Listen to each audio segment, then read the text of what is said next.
Have you ever prayed the Our Father and said the words without really hearing them? Because buried right in the middle of that prayer, the one Jesus himself taught, there is a condition. A clause most people slide right past every single Sunday. Forgive us our trespasses as we forgive those who trespass against us. As that word is not decoration, it is not filler, it is a hinge on which your entire access to divine mercy turns. And St. John Bosco, the priest from the hills of northern Italy who walked into hell in a vision and came back with peeling skin on his palm and tears in his eyes, saw what that lock does to a soul when no one turns the key. He stood before his boys at the oratory of Valdaco in Turin on the night of May 3rd, 1868, and described what he had seen with a precision that left the room silent. This is not a comfortable story. This is a documented one. This is the story of what he witnessed, what he taught, what the church preserved across 38 volumes of collected writings, and what it means tonight for couples who are lying next to the person they will never fully forgive, who go to confession with a clean list and a sealed heart, who perform every outward act of faith while carrying inside them one locked room that has not been opened in years. If you value documented Catholic history and the true stories of the saints, subscribe right now. It costs nothing, and it is the best way to support what we are building here. And drop a comment telling us what city you're watching from. We want to know where this is landing. This script draws directly from two sources you should know. The first is the Memorias Biographicas de San Juan Bosco, the 19-volume biographical record compiled over decades by Father Juan Bautista Lemoyne and continued by other Salesians, drawing from the sworn testimonies of those who lived alongside Bosco at Valdaco, including friars who were present during the visions, and boys who became priests and gave depositions under oath during the canonization process. These volumes are the closest thing to an eyewitness account that exists for any of Bosco's documented dreams. The second source is the Opere Edit, the 38-volume collected writings authorized by the Salesian congregation housed in Rome, representing over 220 individual titles written by Don Bosco's own hand. These are not summary books. These are not devotional paperbacks. These are primary records that took generations to compile and that scholars of the Salesian tradition continue to reference as foundational. Now, back to the story. August 16th, 1815. A child is born in a farmhouse on a hillside in Becci, a hamlet so small it barely registers on the maps of Piedmont. The region has just come out of the Napoleonic Wars. There's a drought. There is famine across the Piedmontese countryside, and it will get worse in 1817. The Bosco family are farmhands working land that belongs to the Moglian family, and they are surviving in the strict sense of the word. The father, Francesco, will be dead before this boy turns 2. That boy is Giovanni Melchiorre Bosco. He's the youngest of 3 brothers. His mother, Margherita Occhiena, is the daughter of peasant farmers from Caprilio, a woman of iron faith and no sentimentality. She will raise 3 boys alone in poverty, doing it without complaint, drawing on a reserve of faith so deep that the church would declare her venerable in 2006. Giovanni grows up working. He shepherds, he hauls, he learns catechism from the parish priest at Castelnuovo. He has a memory that borders on alarming. He attends a Sunday Mass, memorizes the sermon, walks home, gathers whatever children he can find, builds a small stage out of flat stones on the hillside, and delivers the entire homily back to them word for word. He charges them 1 game of marbles for the privilege. He's 10 years old. He has already understood something most adults never figure out, that attention must be earned before truth can be taught. He goes to traveling fairs and watches circus performers juggling, doing acrobatics, walking ropes. He comes home and teaches himself every trick he witnessed. He will use them his entire life. Not for vanity, for access. He is 9 years old the first time God speaks to him in a dream. In that first dream, a field of children appears before him, wild and screaming and fighting each other. Then a figure of light stands in the middle and says to him, "Not with blows, but with charity and gentleness must you draw these friends to the path of virtue." His mother sits with him afterward and says quietly, "We will see what this means when the time comes." In 1835, at age 19, he enters the seminary at Chieri, 6 years of study. He is ordained priest on the eve of Trinity Sunday, June 5, 1841, by Archbishop Franzoni of Turin. He is 25 years old. He arrives in Turin carrying nothing but the education Margherita sacrificed everything to give him, and the mission the dream had set before him when he was 9. The time comes in 1841, December 8th, the Feast of the Immaculate Conception. Turin. A boy named Bartholomew Gorelli from Asti is wandering the city looking for work. He is 16. He cannot read. He has nowhere to sleep. Don Bosco finds him in the sacristy of a church after Mass and asks if he can teach him the catechism. Gorelli says yes. The next Sunday, there are 10 boys. 3 months later, 25. By the summer of 1842, 80. This is how the oratory of Valdaco begins. not with funding, not with a building, with one boy who had nowhere to go. Turin, in the 1840s, is a city being swallowed by its own growth. The population sits at 117,000 and climbing. The Industrial Revolution is pulling families off farms and into slums. Boys between 12 and 18 are filling the prisons. Don Bosco visits those prisons with his mentor, Father Joseph Cafasso, and he sees them standing there, the boys, healthy and wasted at the same time. He writes in his memoirs, fine healthy youngsters, alert of mind, infested with lice, lacking food for body and soul. He writes that the sight horrified him.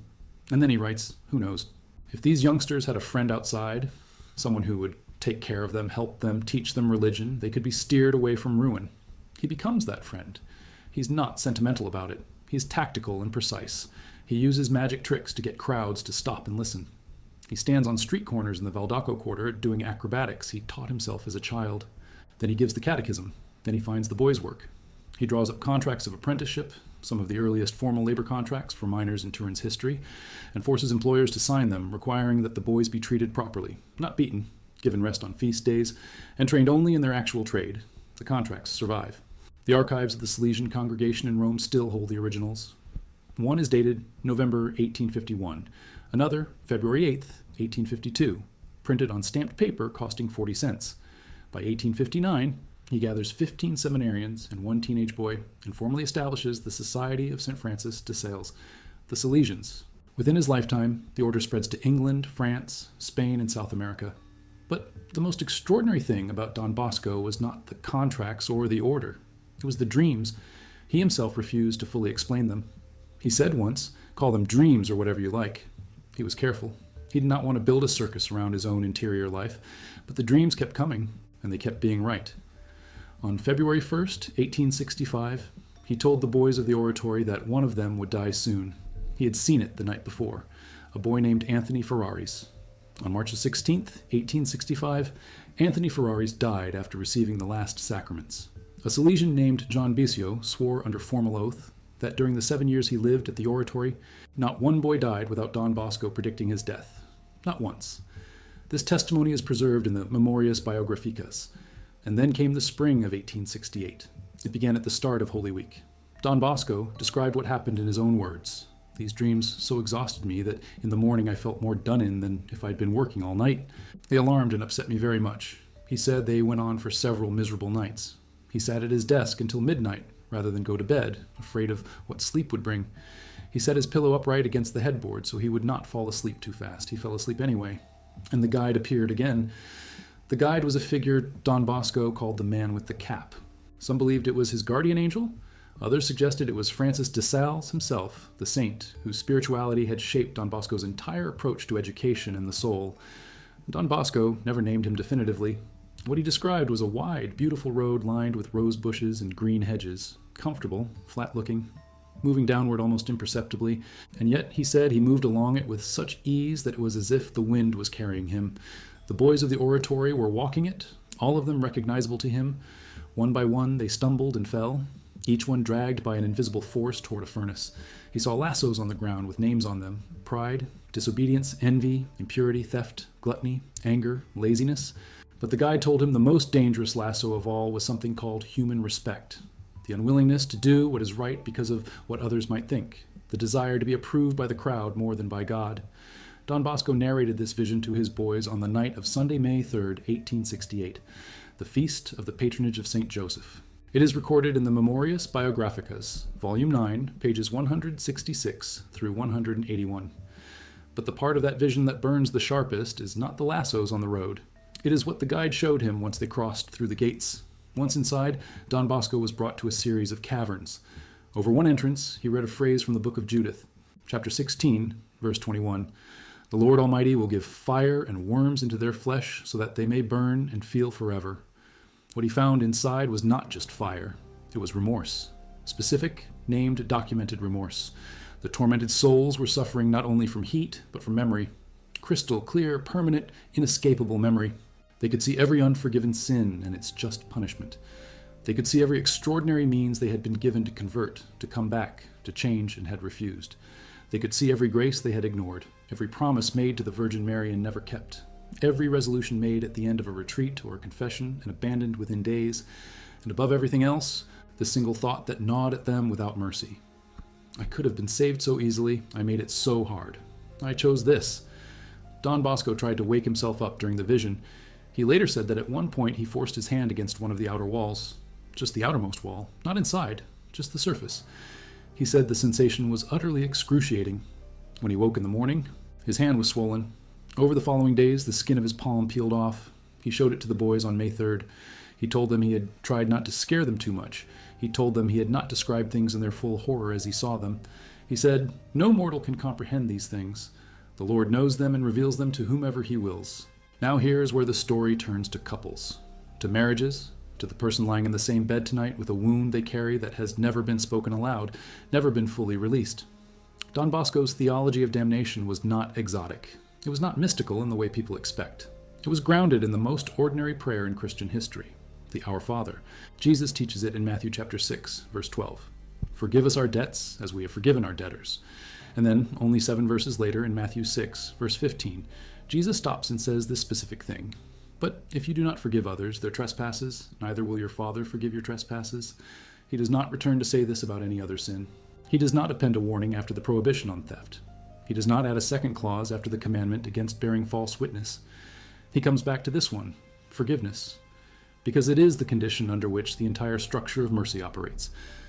Don Bosco understood this with a precision that shaped how he ran confession at the oratory. He spent hours in the confessional every single day. At peak periods in the 1860s and 1870s, he was hearing confessions for 5 and 6 hours at a stretch, sometimes longer. The boys would line up before sunrise. He knew what people carried, he knew what kept confession from working, and what he returned to again and again. In his documented teachings collected in the Au Pair Edite was the problem of the incomplete confession. The confession where a person kneels down, lists their sins, but holds back the one thing that has a face attached to it, the person they will not forgive. Because to name that sin and release it would require them to actually open the hand that has been gripping it for years. In one of his documented dreams involving confession, recorded by his collaborators and preserved in the harrowing accounts that traveled through the Salesian community in the 1870s, Don Bosco described a vision of demonic figures with nooses dragging souls down toward hell. One of the figures, monstrous and precise, said something that his boys remembered and repeated to each other for years afterward. "With these nooses," the figure said, "I dragged 9/10 of mankind into hell. 9/10. Not the murderers and thieves, 9/10, the ordinary people. The ones who showed up to Mass, the ones who knew all the prayers, the ones who received the sacraments regularly, the ones who never fully released the wound they were carrying, the ones who went to confession holding something back every single time." Think about what that means in the context of a marriage. A couple, 2 people who chose each other, who stood before a priest or a minister or a judge and made a promise. And then something happened. Maybe one of them betrayed the other. Maybe it was a lie. A small one, but the kind that revealed something large underneath it. Maybe it was a pattern of dismissal, years of it, 1,000 small cuts that no single one of them felt worth fighting about, but altogether carved a canyon between them. Maybe it was one enormous thing that everyone watching from outside expected them to get over. And they never got over it. They held it. They filed it away. They said the words, "I forgive you," because that is what you say. But the wound stayed open underneath the scar tissue, and the unforgiveness traveled with them into every confession, sealing the mercy off from the inside, year after year, the entire marriage. Don Bosco saw what that does to a soul, not as metaphor, as documented vision. The souls in those caverns could see every unforgiven wound they had carried, every person they had refused to release, and they could see how that refusal had made them in their last moments incapable of receiving what was freely offered. Because here is what Don Bosco's theology of forgiveness actually says, drawn from the Ligorian school of moral theology that formed him at the seminary in Chieri. A person who carries genuine willful unforgiveness against a specific person and walks into the confessional has not fulfilled the condition for absolution. Not because the priest will not give it, but because the soul cannot receive it. The channel is blocked at the source. This is the moment to pause and let that land. Because most people hear a story like this and assume it is about criminals. They think the souls in those caverns were there because of acts so spectacular and dark that ordinary people could never commit them. But Don Bosco did not see criminals in those rooms. He saw his boys, boys he knew by name, boys who had sat at his table, received his instruction, attended Mass, gone to confession regularly. Some of them, he noted with obvious anguish, appeared to be living good lives from the outside, but they were walking toward that furnace because of something invisible, something interior, something no one around them could see. And what the guide confirmed, when Don Bosco asked again and again why these particular boys were at risk, was this. It was not one dramatic sin. It was an accumulation of small refusals, small acts of hardness, small decisions made repeatedly over years to keep the ledger instead of burning it. St. Alphonsus Liguori, whose theology Don Bosco absorbed so deeply that the Salesian Journal describes it as the foundational influence on his entire body of spiritual writing, puts it with surgical coldness in his Theologia Moralis, the work that shaped the confessional practice of an entire century of Catholic priests. The act of contrition, to be valid, must include the will to forgive, not the feeling, not the emotion, the will, the decision. A man who kneels before a priest and recites an act of contrition while harboring a fixed and deliberate refusal to forgive a specific person has made a contrition that does not satisfy the conditions of the sacrament. He stands up from the kneeler with the same wound he carried in, and this is not a fringe theological position. This is what the Our Father says every Sunday in every church in every language in the world. Forgive us as we forgive. As, the same measure, the same width, the same depth. If the forgiveness flowing out from you is narrow and conditional and partial and withheld from one particular person whose face you know well, then the forgiveness flowing toward you from God enters through that same narrow opening. The mercy is not withheld from outside, it is blocked from inside. Now stop. Think about the couples, the ones that have been together for 15 years, and the husband still will not mention the year she broke his trust, something she apologized for genuinely, but he will not let die. He carries it like a stone in his coat pocket, takes it out in private moments to feel its weight, puts it back, brings it out in arguments, not always consciously. He never says, "I forgive you," because he has decided, without words, that the best protection against being hurt again is to keep the ledger open.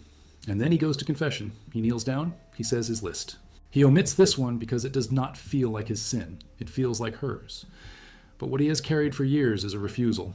And that refusal, per what Don Bosco both witnessed and taught, is the lasso on the floor, the one with no visible name on it. Because it does not feel like pride or impurity or theft. It just feels like self-protection. It feels like wisdom. It feels like experience teaching him not to be naive. But it is a sealed door, and behind that sealed door is the mercy he keeps wondering why he cannot feel. Or the woman who was deeply wronged by her husband, whose suffering was real and documented and witnessed by people who loved her, who rebuilt her life partially alongside him, who functions in the marriage, who performs all the outward actions of a working partnership, but who made a decision somewhere around year 4 or year 7 or year 12 that she would never again make herself fully vulnerable to this person. Not out of malice, out of survival. She has protected herself so well that she has accidentally sealed herself off from the mercy that moves through the same channel she sealed. Her forgiveness of him is not complete. Her protection is not neutral, and she too walks into confession with a clean list and an incomplete heart. Don Bosco would have recognized both of them, because this is precisely what he described in the caverns. Not spectacular evil, ordinary hardness, the quiet ones. The wounds carried in the space between two people who share a table and a bed and a last name, but not the particular interior wound that has never been brought into the light and released. We are now at the middle of this story.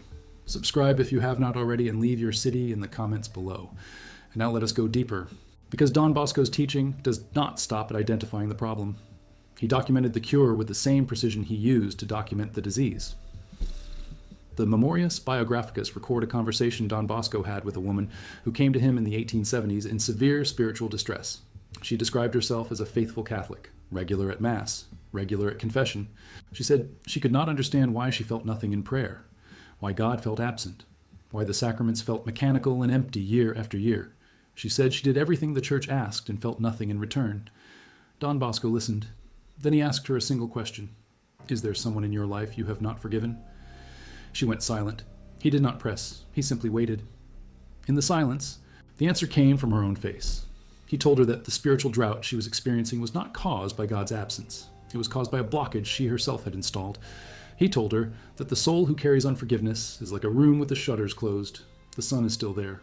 The light is still pouring toward the window. The room has made itself dark, and then blamed the darkness on the sun. She came back to him 3 weeks later. She said she had knelt in her room and said aloud the name of the person she had refused to forgive. Just the name. And then said the words, "It is over. I release this. I release you." She said the following Sunday at communion she wept for the first time in years and did not know why. He told her quietly that she knew exactly why. This is not soft Christianity. This is not therapeutic spirituality dressed in Catholic language. What Don Bosco taught was hard, precise, and specific. He told his boys at the oratory in a lesson recorded after the 1868 visions that bad habits are the deepest lassos because they make sin feel like identity. The man who has carried unforgiveness for 10 years no longer experiences it as a choice. He experiences it as a personality trait. I am the kind of person who does not forget. I am the kind of person who does not fully trust again.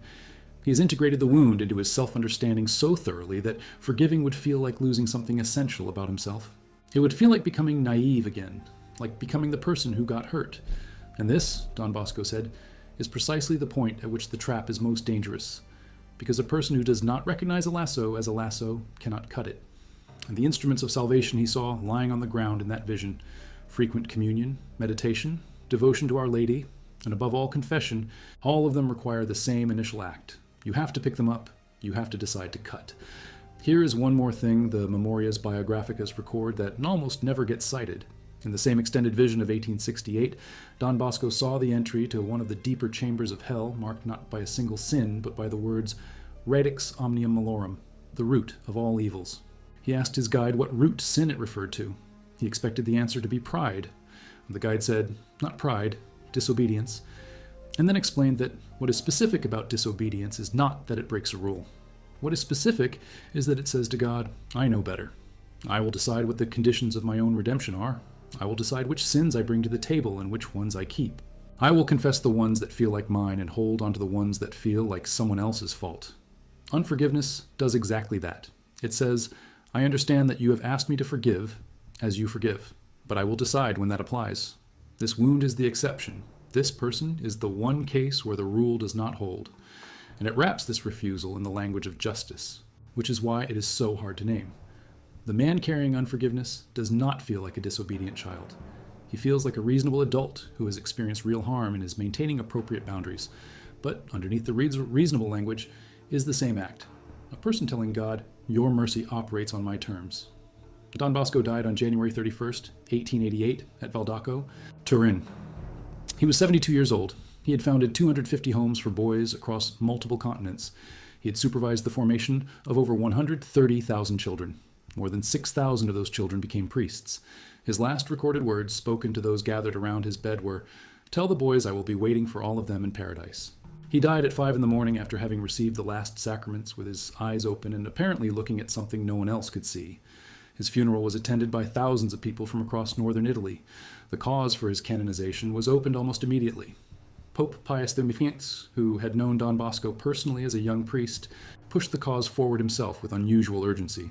Beatification came on June 2nd, 1929. Canonization on Easter Sunday, April 1st, 1934.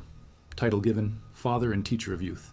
His writings, collected in the 38 volumes of the Opere Date, span more than 220 titles. Within them, the theme of unforgiven sin as a spiritual trap does not appear once or twice.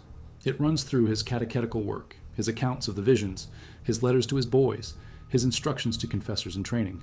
It is not a footnote in his spiritual worldview, it is load-bearing architecture, because what he understood, from the night side of those terrible dreams in April of 1868, is that the mercy of God is not rationed. It is not withheld by a jealous deity keeping score. It flows like water, constantly, freely. And water does not flow through a pipe that has been deliberately sealed from the inside. The soul that refuses to forgive has made a technical choice about its own plumbing. The mercy is pressing against the seal from the outside. It has always been pressing. But the person sealed the pipe from the inside. And unless that seal is broken, the mercy stays on the other side of it, pressing, waiting, available, and completely blocked. For couples, this means something terrifyingly specific. The wound you are carrying from your partner is real. The damage was real. The apology may or may not have come. The change in behavior may or may not have followed. The trust may not be fully restored. None of that changes the mechanical requirement. Forgiveness, as Don Bosco taught it, is not the same as trust. Trust is rebuilt slowly through evidence and time and demonstrated change, and you're not required to rush it. Forgiveness is a decision made unilaterally. It does not require the other person's participation. It does not require that they change first. It does not require that they even understand what you are doing. It requires only that you release the ledger, that you stop being the keeper of the debt, not because they deserve release, not because what they did was acceptable, but because the seal you installed to protect yourself is simultaneously sealing out the mercy you have been wondering why you cannot feel. Two people walking into Mass together, both receiving communion, both kneeling at the same rail, both carrying toward the altar the one person neither of them has released. going through all the motions of the faith while blocking from the inside the very channel through which the faith delivers what it promises. This is what Don Bosco saw.